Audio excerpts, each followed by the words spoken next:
আজ নদী গা উদয়গিরি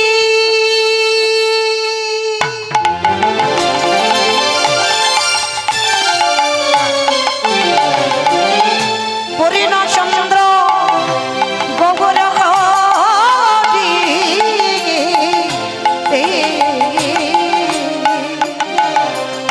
ওই নদিয়া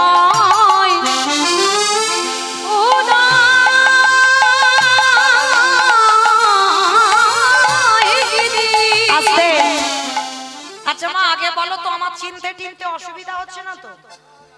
সব চিনতে পারছো? শুধু মোবাইলে দেখোনি, এখানে তো আগের বছর দেখেছো, তাই না? তাহলে চেনা বলা ভুল একেবারে বাবা, আপনাদের কাছাকাছির মানুষ। তাহলে কাছাকাছির মানুষ বলে যেন চরণ থেকে সরিয়ে দিও না, কেমন? কারণ সবাই কীর্তন গিয়ে চলে গেল, পরে রইলাম হতভাগিনী একা, তাই না? তাহলে একটু চরণে ঠাঁই দিও। আর এই যে কীর্তন, 1 বছর আগে আমার রিহার্সাল দেওয়া ছিল, মনে আছে তো? কীর্তন শুনতে গেলে শুধু বসে বসে শোনা যায় না, কি করতে হয়? বসে বসে গল্প করতে হয়। কীর্তন শুনতে গেলে 3টে বস্তু প্রয়োজন: শঙ্খধ্বনি, উলুধ্বনি, আর যাদের যাদের হাত আছে প্রেম সে আত্মনিবেদনম। হাত এসেছে তো? কই একবার দেখান। নিতাই গৌর প্রেমানন্দে হরি বল হরি বল। বাহ, কই এবার একটু প্রেম সে উলুধ্বনি দেন দেখি একবার। আজ নদী গা উদয়গিরি আমার গোনারি গোনা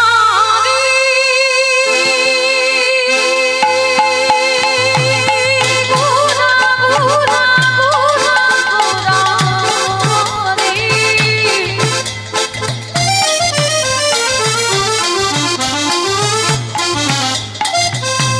গোনা গোনা গোনা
ভগবানের কোন জাতি বিচার নাই, ভেদাভেদ নাই বাবা, উঁচু নিচু বিচার নয়।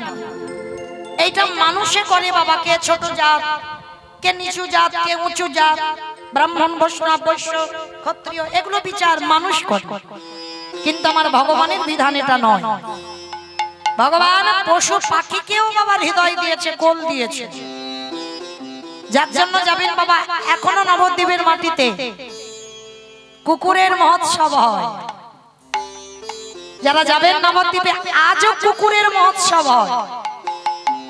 আচ্ছা মাইরা, আমি যদি মরে যাই, আমার ছেলে 2 বছর বাৎসরিক করবে, 5 বছর বাৎসরিক করবে, এর পরে আর নয়। কিন্তু মহাপ্রভুর আমলে একটা কুকুর দেহ রাখলো, আজও নবদ্বীপের মানুষরা তার বাৎসরিক করে, তার শ্রাদ্ধ করে। তাহলে সেই কুকুর হয়েও এমন একটা কর্ম করে গেল বাবা, যেটা মানুষ আমরা পাচ্ছি না। তাহলে পশু পাখিদের চৈতন্য হলো, কিন্তু আমরা মানুষ জাতি হয়ে বাবা আমরা পতিত হয়ে পড়ে রইলাম। এই কুকুরটা কে ছিল জানো? এই কুকুরটা ছিল বাবা মহাপ্রভুর একজন পার্ষদ ছিল। এই মহাপ্রভুর একজন পার্ষদ, যার নাম ছিল বাবা সেন শিবানন্দ। অনেকে বলে শিবানন্দ সেন, আবার অনেকে বলে সেন শিবানন্দ। তো এই শিবানন্দ এরা ছিল বাবা প্রসাদ ভোজী। আমাইরা প্রসাদ ভোজী মানে বোঝো তো? বাহ, সুন্দর। ভগবানকেই দিয়ে খেতে হবে, আর না দিয়ে খেলে মনে রেখো কৈফিয়ত দিতে হবে। চুরি করে খাচ্ছ, যা যা জগতে দেখছো, এই যে তোমার স্বামী ব্যাগ ভর্তি করে বাজার করে আনলো না, মনে করছো কি তোমার স্বামী চাকরির ওই পেনশনের টাকা দিয়ে আনে নিল? ভুল কথা। সবই আমার ভগবানের দেওয়া ধন। এই যে চাল ডাল আলু সবজি যা যা কিছু দেখছো জগতে, সব আমার ভগবানের দেওয়া। তাহলে তারই দেওয়া জিনিস তাকে না দিয়ে খাচ্ছ মানে চুরি করে খাওয়া হচ্ছে নাকি? দেখবেন বাবা, এই যে বাড়িতে প্রসাদ হয়, নিরামিষ রান্না করে সেবা করবে, তার স্বাদ আলাদা। আর ওইটা যখন আমার ভগবানকে দেবে, একটা তুলসী পত্র বা তুলসী মঞ্জুরি দিয়ে গোবিন্দকে একটু নিবেদন করে দাও, সেটা পেয়ে দেখবেন বাবা তার স্বাদ একেবারে অন্যরকম হয়ে যাবে। আর যে বাড়িতে প্রসাদ ভোজি হয়, যে বাড়িতে প্রসাদ হয়, সে বাড়ির আশেপাশে গিয়ে বাবা গেলেই দাঁড়ালেই বুঝতে পারবে যে এই বাড়িতে ভগবানের জন্য ভোগ রন্ধন হয়, বোঝা যাবে। যেমন দেখবেন যে বাড়িতে মাছ মাংস হয়, ধারে কাছে গেলে বোঝা যায় না? তবে মায়েরা সাবধান, যারা এখনো পর্যন্ত ওই মাছ কেটে কড়াতে দিয়ে তেলে ভেজে খাচ্ছ না, মনে করে রেখো, মহাভারতে গান্ধারী 108 জনম আগে একটা মাকড়সার ডিমকে মেরে তার কি দুর্গতি হলো। যদি বলো মৌমিতা জ্ঞান দিচ্ছে না, শাস্ত্র বলছে। আপনারা জানেন, আমি একটু মনে করাচ্ছি।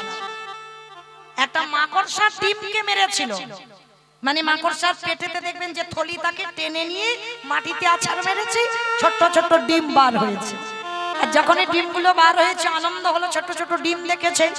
ব্রাহ্মণী বাম পায়ের বৃদ্ধ আঙ্গুলগুলো দিয়ে টিপে টিপে মারছে।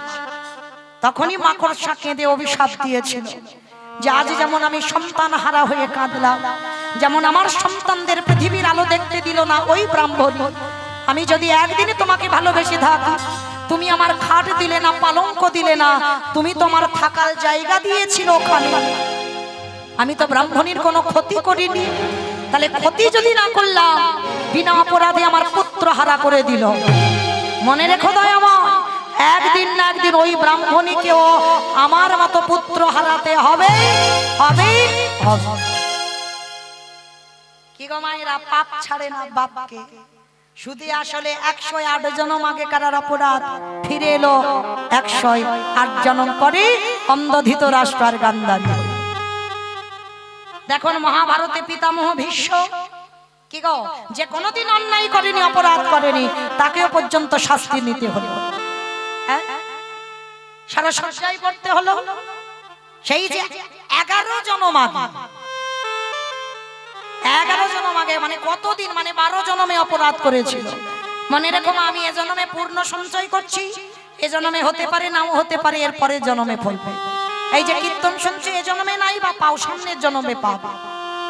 কিন্তু অপরাধের যদি ঘরা পূর্ণ থাকে বাবা, তাহলে পূর্ণের ঘরা খালি হয়ে যায়।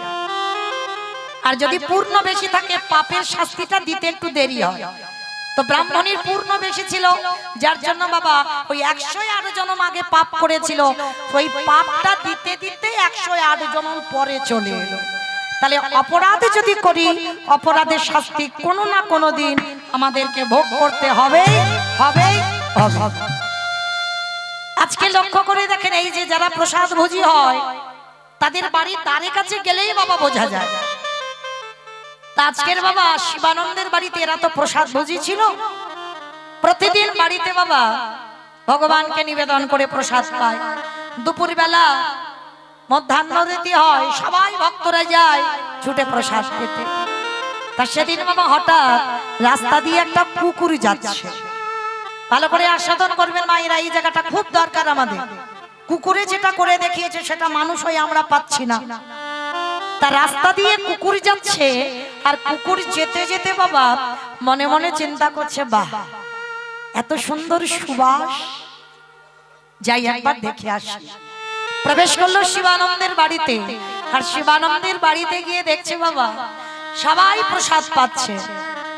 আচ্ছা বাবা বলো তো, এখানে এই যে এত ভক্ত আছে, সবাইকে আমার এই যে দিদি ভাইরা প্রসাদ দিচ্ছে, আচ্ছা এখানে যদি চুপচাপ এক ধারে একটা কুকুর বসে থাকে, মানে ডাকাডাকি করবে না, মানে কোনো আওয়াজই করবে না, কি গো মা কেউ আছো যে এই কুকুরটাকে গিয়ে প্রসাদটা দেবে? তবে আছে, নেই বলা ভুল হবে, অনেক ভক্ত আছে যে পশু পাখি এদেরকেও ভালোবাসে। তা শিবানন্দের বাড়িতে কুকুরটা গেছে বাবা, একাধারে চুপটি করে বসে আছে। সবাই প্রসাদ পেয়েছে, সবাই বাড়িতে চলে যাচ্ছে প্রসাদ নিয়ে, আর কুকুরটা বসে বসে কাঁদছে।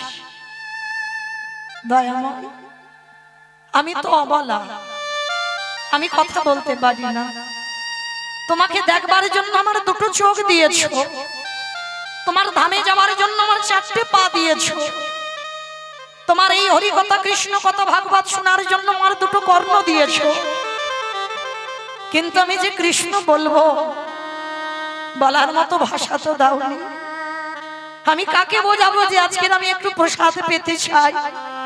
কে বুঝবে আমার মনের কথা? কে বুঝবে আমার মনের ভাব? কুকুরটা বসে বসে ভাবছে, আর কুকুরের দুটো নয়ন দিয়ে অঝরে জল পড়ে যাচ্ছে। তা শিবানন্দ সবাইকে প্রসাদ দিয়ে কুকুরটার কাছে গেছে, কিরে ভক্ত ভক্তরেই তো চেনে, সে পশু পাখি হলেও কি গো ভক্ত ভক্তরে চেনে না? ভক্ত চিনবে কি করে গো? দাদার সঙ্গে তিলক সেবা দেখলে ওটাও তো এখন ডুপ্লিকেট হচ্ছে, তাই না? তাহলে কি শিখা রেখে দিলে সেটা দেখলে বুঝবে ভক্ত, ওটাও ডুপ্লিকেট। তাহলে নিরামিষ আহার করলে ওটাও ভেজাল, তাহলে কিসে ভেজাল নাই? ভক্ত চিনবে কি করে? ভক্তের নয়নের দিকে তাকাবে। যে ভক্তের নয়ন একবার কৃষ্ণ নামে বাজি ছোড়ে, যে ভক্তের নয়ন একবার কৃষ্ণ প্রেমে বাবা আকুলতা এসে যায়, কৃষ্ণ ভক্ত যদি হবে তার মনে একটাই কথা, তারে কি পাবো না, তারে কি পাবো না। ভগবান পেতে গেলে এই আকুলতা চাই। তা ভক্তের নয়নের দিকে তাকালেই বোঝা যাবে বাবা সে নয়ন কি বলে। যদি তুমি মানুষ চিনতে পারো বাবা, তবে এখন মানুষ চেনা বড় ভার। তোমার কাছের মানুষ কাছে থাকবে, তুমি মানুষ চিনতে পারবে না, গন্ডগোল হয়ে যাবে। ভগবান যদি তোমার সেই জ্ঞান চোখ দেয় তবেই তুমি মানুষ চিনতে পারবে। তো আজকের শিবানন্দ গেছে কুকুরটার কাছে, আর কুকুরটার কাছে গিয়ে বাবা কুকুরটাকে কাছে করে নিয়ে বলছে, কিরে বসে বসে কাঁদছিস কেন? তোর কি শরীর খারাপ বা কষ্ট হচ্ছে? আমায় বল। তা কুকুরে কি কিছু বলতে পারবে? বলতে পারবে না। কুকুরের চারটে পায়ের মধ্যে দুটো পা শিবানন্দের গলার উপরে তুলে দিয়েছে,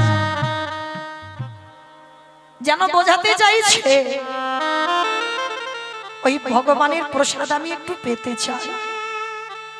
যেই না অনুভব করেছে বাবা শিবানন্দ, ও বুঝেছি বুঝেছি, আর আমায় বলতে হবে না, ভগবানের প্রসাদ পাবি তো। আমার ভাগে যতটুকু আছে আজকে আমি নাই বা পেলাম, আজ আমি তোকে দেব। আয়। কুকুরটাকে বসিয়ে একটা কলা পাতায় করে অন্ন ব্যঞ্জন যা যা ভোগ রান্না হয়েছে নিবেদন করেছে। কুকুরটা মনের আনন্দে প্রসাদীটা সেবা করেছে। আর দেখবেন বাবা, যদি কারোর হৃদয়ে কৃষ্ণ প্রেম ভক্তি না থাকে, প্রতিনিয়ত যদি প্রসাদ সেবা করো ভক্তি আসবেই আসবে। তো আজকের ওই কুকুরটা প্রতিদিন টাইম জেনে গেছে বাবা কখন শিবানন্দের বাড়ি ভোগ বিতরণ হবে। প্রতিদিন রাস্তা দিয়ে যায় আর প্রতিদিন ঠিক ওই সময় শিবানন্দের বাড়িতে এসে বসে থাকে। আর প্রতিদিন শিবানন্দ যেমন ভক্তদের প্রসাদ দেয় কুকুরটাকেও দেয়। তো আজকের হয়ে গেছে বাবা একাদশী। একাদশী কি কুকুর আর একাদশী করবে? মানুষে একাদশী করতে পারছে না, আবার কুকুরে নাকি একাদশী করবে। তা শিবানন্দ কি করেছে বাবা, মনে মনে ভাবলো ও তো আজও আসবে আমার বাড়িতে, কিন্তু তো আজ একাদশী, তা একাদশীতে তো ভগবানের আর অন্ন ব্যঞ্জন হবে না, শাকার তৈরি করে দেবে, ফলমূল দেবে। তা ভগবান নিবেদন করেছে, কিন্তু কুকুরটার জন্য শিবানন্দ আলাদা করে একটু অন্ন ব্যঞ্জন বানিয়ে রেখেছে। সেটা প্রসাদী নয়, অন্ন ব্যঞ্জন বানিয়ে রেখেছে। কুকুরটা বসে আছে, ভক্তরা ফলমূল নিয়ে প্রসাদ পাচ্ছে, একাদশী সবার। আর কুকুরটার জন্য কলা পাতায় করে বাবা ওই অন্ন ব্যঞ্জন দিয়েছে কুকুরটাকে খেতে। অথচ জানো মানুষে জানে না, বোঝে না, জানে না বলা ভুল, জেনেও না জানার ভান করে। এরা জানে একাদশীতে অন্ন পেলে মহাপাপ, তবু ওরা খায়। কিন্তু কুকুরটা জেনে গেছে একাদশীতে অন্ন পাওয়া নিষিদ্ধ, কারণ ওর কান আছে তো, ভাগবত শোনে, হরিনাম শোনে, শুনেছে। আজকে কুকুরটা বসে আছে, অন্ন ব্যঞ্জন দিয়েছে,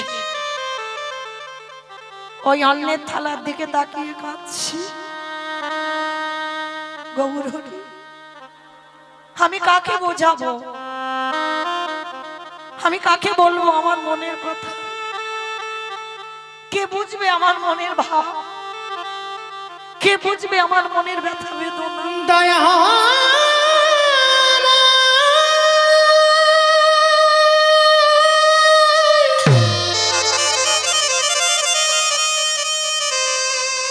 তুমি আমায় বদন দিয়েছ বটে, কিন্তু বলার মতো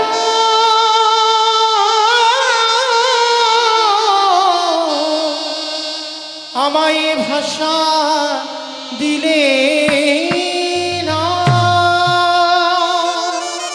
আমি কাকে বলবো আমার মনের কথা? আমি কাকে বোঝাবো যে আজ একাদশীতে অন্ন পাওয়া নিষিদ্ধ? বোঝাতে পারছে না কাউকে কুকুরটা। তা শিবানন্দের বাড়ি সবাই প্রসাদ পেয়ে চলে গেছে, আর শিবানন্দ কুকুরটার কাছে গিয়ে দেখছে এখনো বাবা ওই অন্নেতে মুখও দেয়,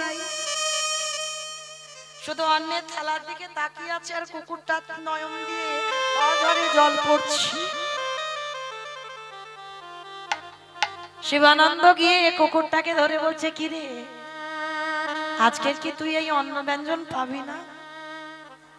আবার গলা জড়িয়ে ধরে বলতে চাইছি, আজ একাদশীতে তোমাদের ওই প্রসাদ আমায় একটু দাও।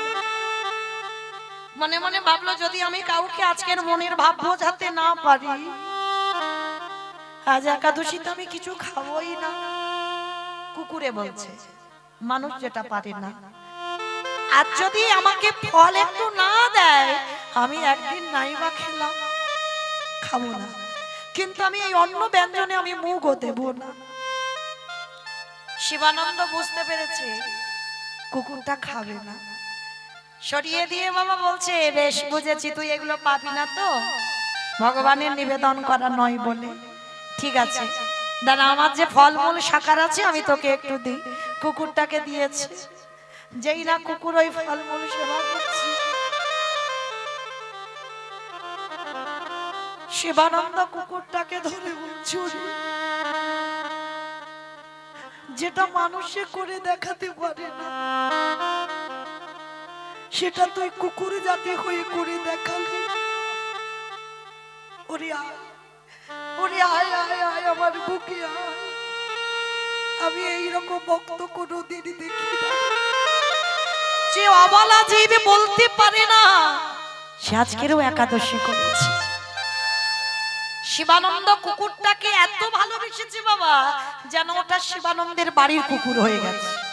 রাস্তার কুকুর কিন্তু শিবানন্দের বাড়ির কুকুর প্রতিদিন আসে, প্রসাদ পায়, আর ওই আবার রাস্তায় চলে যায়। তো প্রতি বছর বাবা আজও নিয়ম আছে, রথযাত্রার সময় পুরীধাম থেকে ভক্তরা পুরীধামে যায়। নবদ্বীপ থেকে যখন সবাই যায়, তো আজকে তো যেই না বাবা সমস্ত ভক্তরা দল বেঁধে যাচ্ছে পুরীধাম রথযাত্রার সময়, তা শিবানন্দও যাবে। আর যখনই শিবানন্দ যাবে, ওই কুকুরটা বাবা বায়না ধরেছে, আমিও যেতে চাই, আমিও যাব তোমার সঙ্গে। কোমরটা জড়িয়ে ধরেছে, কুকুরটা কিছুতে ছাড়ছে না। কিন্তু তখনকার দিনে সমাজ বাবা কুকুর বিড়ালের এঁঠো খুব ঘৃণা করত, মানে ওদের ছোঁয়া যদি লাগতো তো স্নান করতো।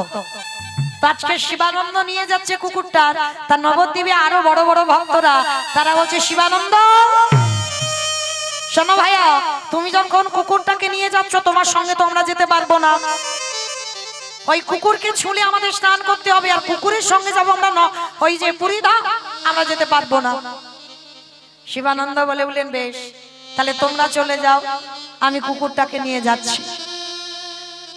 তা গঙ্গা পার হবে, মাঝি বলছে কিছুতেই তো ওই কুকুরটাকে নেবে না, নৌকায় তুলবে না, কারণ ওই নৌকাতে তুললে নৌকা অপবিত্র হয়ে যাবে, সারাদিনে রোজগার মরে যাবে, কেউ নৌকাতে উঠবে না, কুকুর যদি ওঠে।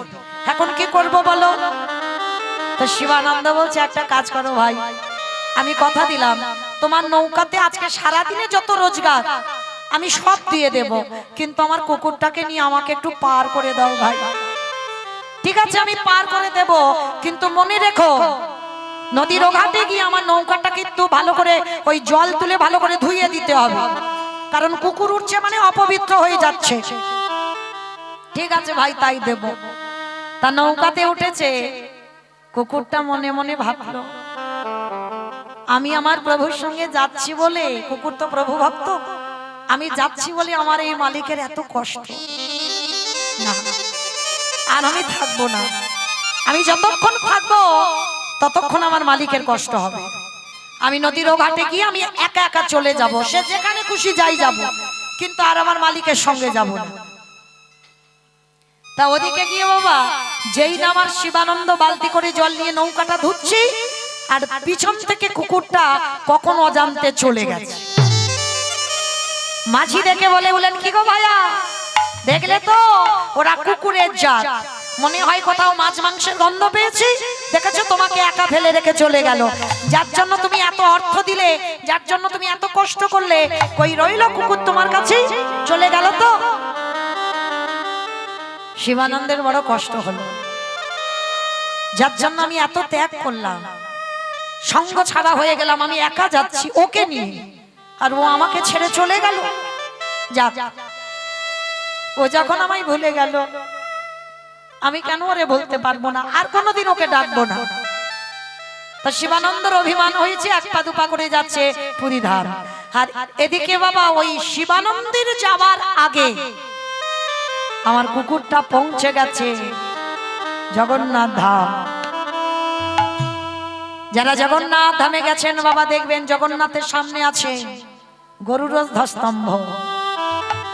মনে রেখো বাবা, জগন্নাথ যারা দেখবে সরাসরি কোনোদিন নয়, একবার গরুর ধ্বস্তম্ভকে প্রণাম করবে। কেন? আজও আছে ওই গরুর ধ্বস্তম্ভতে মহাপ্রভুর হাতের চিহ্ন, আজও আছে। প্রতিদিন আমার চৈতন্য মহাপ্রভু গম্ভীরা থেকে পুরীধামে আসতো রোজ, আর এসে ওই আড়াল থেকে ওই গরুর ধ্বস্তম্ভতে হাত দিয়ে আমার সচল জগন্নাথ অচল জগন্নাথ দর্শন করে।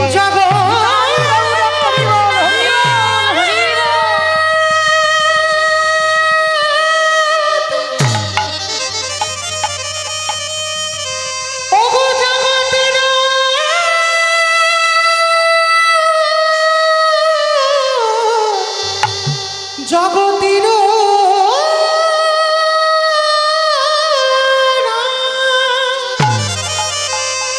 ওই জগন্নাথ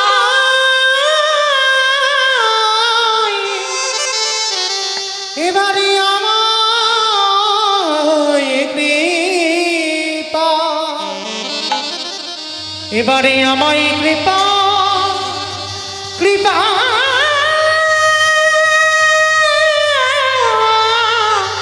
কৃপা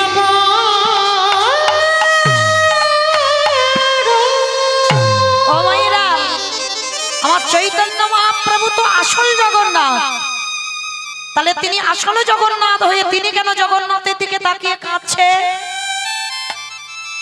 ওই যে বাবা নিজে আচরি ধর্মজীবেরই শিখায়, নিজে না করলে ধর্মজীবকে শিখানো না যায়। ভগবান নিজে কেঁদে জগৎকে শিক্ষা দিল, তোরাও কৃষ্ণ বলে কাঁদ। কতটুকু কেঁদেছ কৃষ্ণ পাবে, কতটুকু তুলসী তলায় চোখের জল দিয়েছ কৃষ্ণ পাবে। আগে কাঁদতে শেখো, তবেই যদি তাড়াতাড়ি কৃষ্ণ পাও। তোমার ভগবান সদাই কৃষ্ণ নামে ভেসে থাকতো, আর হাতটা দিয়ে জগন্নাথ দেখছে আর কাঁদছে, একেবারে ভগবানের নয়ন দিয়ে প্রেমাস্ত্র বইছে। আর ওই চোখের জলটা পড়ছে কোথায়? সেই কুকুরটা গিয়ে মহাপ্রভুর চরণে চুপটি করে বসে। মহাপ্রভু কাঁদছে, চোখের জলটা কুকুরের মাথায় পড়ছে, আর কুকুরটা কাঁদছে, কুকুরের চোখের জল মহাপ্রভুর চরণ ভেসে যাচ্ছে। মহাপ্রভুর চরণে যেই না চোখের জল, সঙ্গে সঙ্গে কাঁদতে কাঁদতে চমকে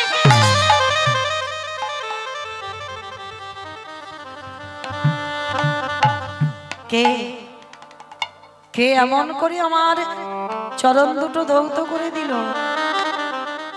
কে রে? নিচে তাকিয়ে দেখে না বাবা, একটা অবলা কুকুর। বাহ, তুই কাঁদছিস? মহাপ্রভু মাথায় হাত দিয়েছে। কি গো, মানুষে কত ঘৃণা করলো, কুকুরে আসছে বলে আসবে না সঙ্গে। ভগবানের আছে কোনো ঘৃণা? মুচি সুচি বিচার করে না, ছোট বড় ভেদাভেদ করে।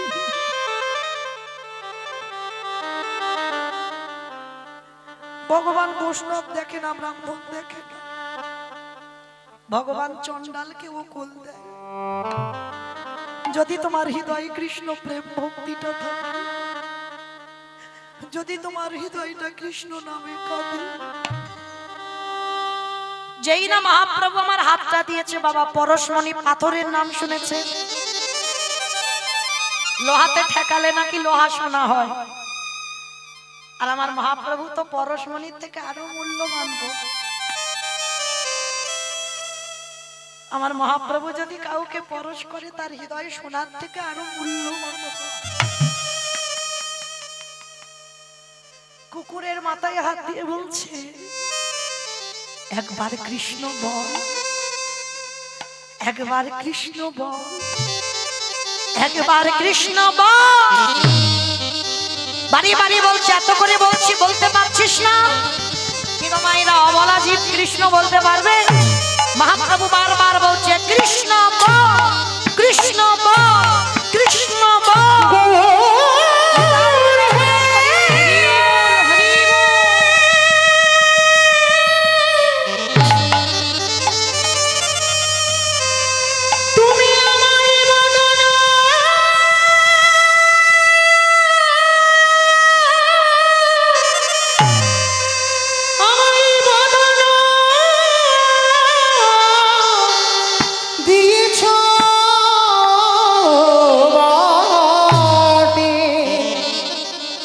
কিন্তু কৃষ্ণ বলা